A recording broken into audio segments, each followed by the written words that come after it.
Polisi menangkap DS terduga pembunuh Resti Widya 30 tahun yang mayatnya ditemukan di dalam lemari indekos di Kelurahan Pakuan Baru, Kecamatan Jambi Selatan, Kota Jambi pada Rabu 25 September 2024 malam. DS ditangkap di Musi Banyu Asin, Sumatera Selatan pada pukul 6 waktu Indonesia bagian Barat pada Kamis 3 Oktober 2024. Kapolsek Jambi Selatan AKP Suwondo membenarkan penangkapan pelaku.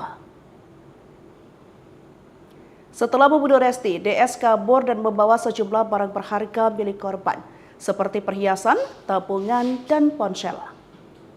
Sementara itu, ibu angkat korban, Levi Aprolida, menjelaskan RW sempat curhat mendapat ancaman pembunuhan. Namun RW enggan pindah dari kosannya karena merasa tak bersalah, sempat curhat ingin pulang kampung. Selain itu, korban sempat curhat ke temannya ingin pulang kampung ke Subang, Jawa Barat.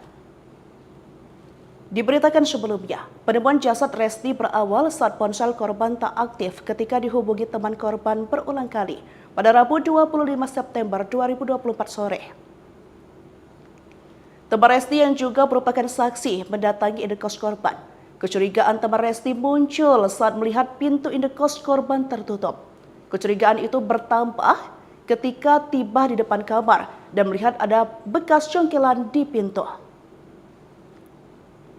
Dia pun mencoba membuka pintu dan ketika terbuka, dia terkejut melihat tubuh Resti berada di lemari dalam kondisi meninggal dunia.